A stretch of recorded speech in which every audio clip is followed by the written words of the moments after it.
Hey guys, how's it going? It's Mysticle, and today I'm back at you once again with a recap of the last few days of VR news. Now, we have a lot to talk about, including Oculus releasing their V46 update with some interesting features, more news about the Cambria, and just a ton more on other things as well. So, as usual, if you like this one, slap that red button down below, and let's get right into it. So, first things first, we're going to talk about the V46 update on the Quest, as we got something that I don't tend to see that much in these updates, and that's a new home environment. Meta has released a new Lord of the Rings home and recent apps shortcuts. So the new home environment will be available free on the Quest platform for a limited time, as Amazon's Prime Video builds toward the season finale of The Lord of the Rings, The Rings Power, on October 14th. Meta revealed the new environment showcasing the Halls of Durin, or Durin, launches a day before its Connect event as the Quest software release reaches version 46. The latest version of Quest software also shows that the 3 most recent apps will be shown on the dock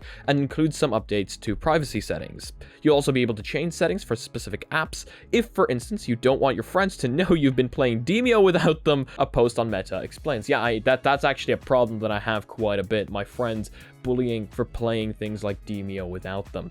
I mean, I guess for features like that to work, first you'd need to have friends, but maybe that'll arrive in the next software update. So in case you're interested, of course, I'm going to have the full Oculus blog post down below, as well as the Upload VR article, and I mean, those are some pretty nice things, right? I mean, there's never enough home environments, and privacy settings, you know, in case you truly don't want people to know what you've been playing, are also pretty damn good. So let's move on to the next piece of news. The Quest 3 will supposedly be a lot more powerful than the Quest 2 and the Pico 4. Twice as powerful, to be exact. Findings suggest that the Quest 3's GPU will likely be twice as powerful as the one used in the Quest 2 and Pico 4. Meta and Qualcomm recently announced a multi-year broad strategic agreement to build next-generation Snapdragon XR chipsets. We actually talked about that in the video right up here, involving both companies' products and engineering teams working together, which I mean is a good thing, right? Meta being in the XR space for a while, and Qualcomm having like the largest production of Snapdragon chips in this space. I mean, the Quest 2 uses their chips, the Pico uses their chips. Basically, most standalone headsets that exist nowadays use their chips. Last week, apparent schematics of the Quest 3 were leaked by Sadly It's Bradley,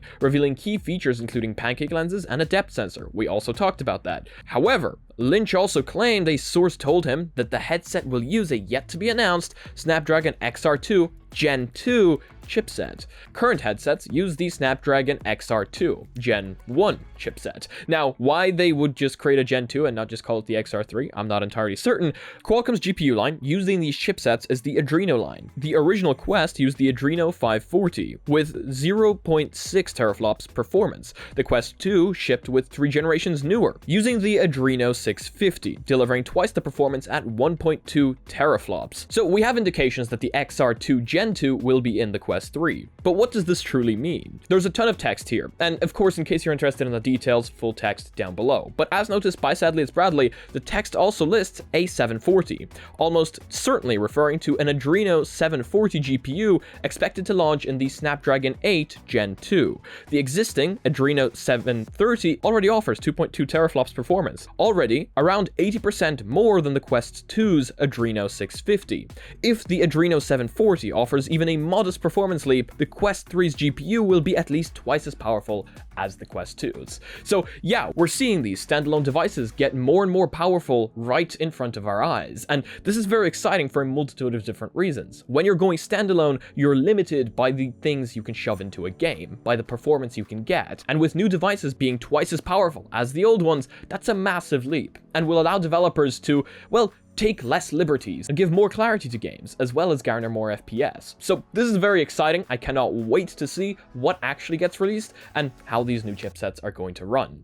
Exciting future ahead of us. We have a new Quest Pro leak with Passthrough from the CEO of Immersed. They posted a short clip showing the Quest Pro with peripheral blinders, also known as a facial interface, and color pass-through. So there's a few things about this video that I'm a little bit skeptical about. For example, the MacBook turning into a keyboard, but you know what? Either way, it seems pretty damn cool. Meta hasn't yet said whether a facial interface is included with the headset. Noticeably, the blinders seen here appear only to cover the sides, not below the eyes as in most current VR headsets. So yeah, I did actually notice that while watching this leaked video. This so-called facial interface does seem to only cover the sides of the eyes, not the bottom, so we will presumably have quite a bit of light leakage. But the way I look at this is if one facial interface can exist, more almost definitely can. And we have companies like VR Cover working on these interfaces the whole time. So as long as an interface can be attached to the headset and there is a way for it, and it most certainly seems like there is, and Oculus doesn't give us a full facial interface, which I'm sure they will, I mean, it would be stupid not to,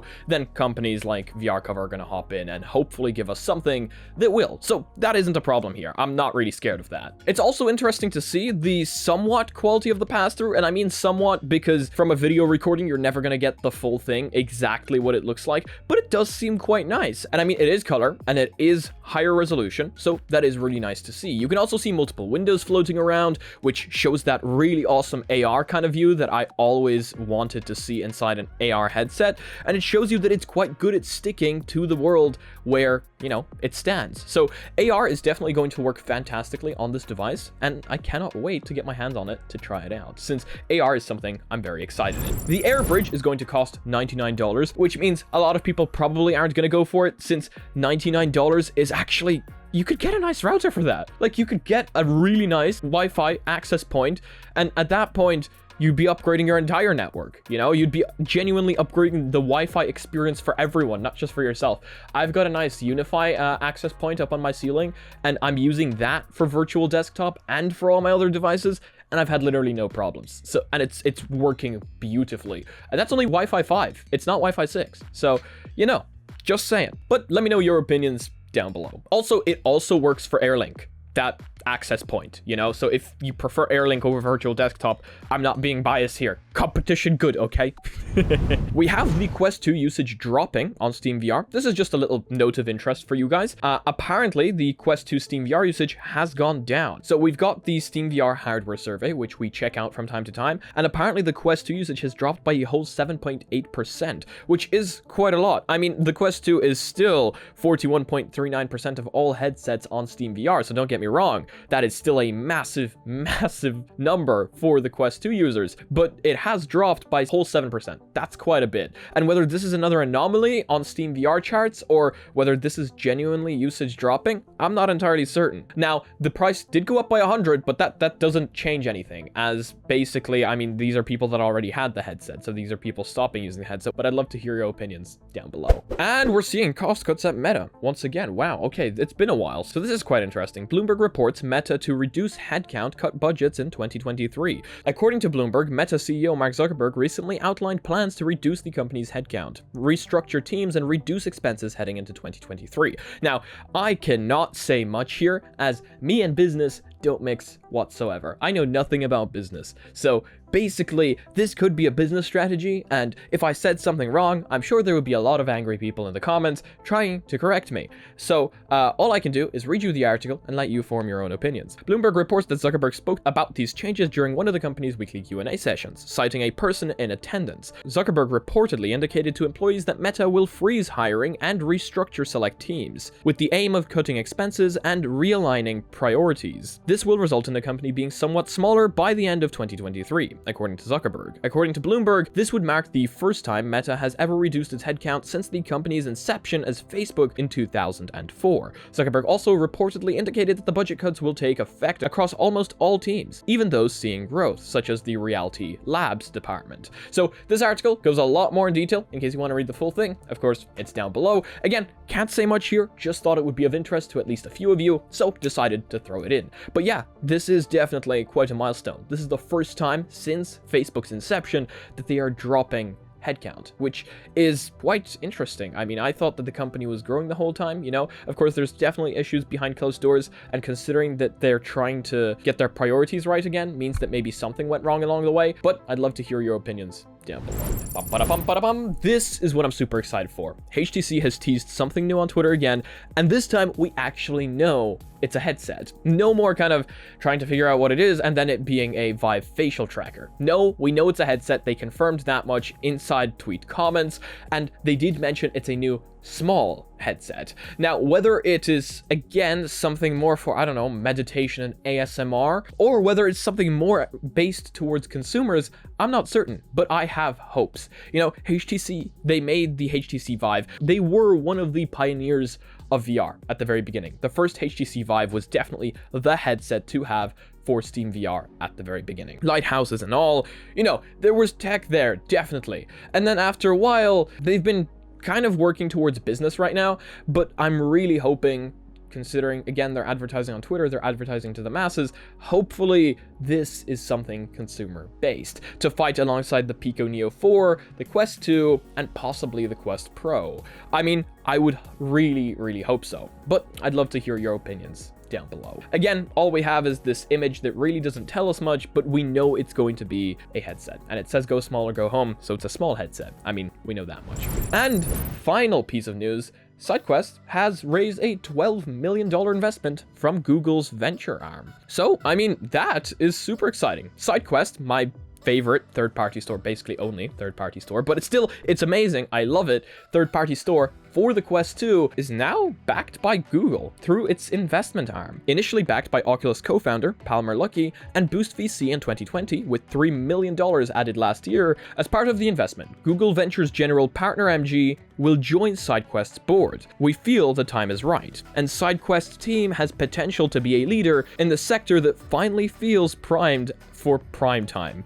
Wow, why am I finding it so difficult to speak today? The company's ultimate goal is to become a main hub and software layer for broader XR ecosystems. Okay, so yes, Sidequest will supposedly in the future work with other devices as well. And we're going to have basically a universal app store for all of these headsets, instead of having 16 million different app stores for every other headset that comes out every other week. Like, we've got an Android phone, and on an Android phone, we've got the Google Play Store. You've got your iPhone, you've got your App Store. I mean, Apple is a bad example here because Apple is one company, but with Android phones, you've got a bunch of different companies. You've got OnePlus, you've got Samsung, you've got a bunch of these different devices working off of the same operating system and the same app store. So supposedly that's what Sidequest will become. It'll become like the Google Play Store of VR headsets. It'll be on every headset and allow, well, a lot more freedom than the Oculus ecosystem allows, that's for sure.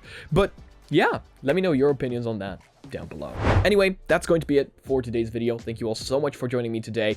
Sorry for stumbling so much today. I don't know what's wrong with me. I mean, I didn't get enough sleep last night, that's for sure, but yeah, English just wasn't working today. But if you liked this video, please do leave a like. If you disliked it, I guess this button works too. I do hope that you learned something new, something that maybe put a smile on your face, or something that excited you. And thank you so much to the Patreons that support this channel. You guys help me out a ton, paying my bills, paying my subscriptions, and overall helping me make these videos better. Thank you so much to everyone that supports this channel through the links down below. If you want to join the community, we've got a Discord down below, and we've got a Reddit where I want to see you posting your spy scenes. And as usual, if you want to be notified about future content coming up on the channel, make sure to smack that subscribe button with your forehead, ding my bell, and see you again in the next video. Peace.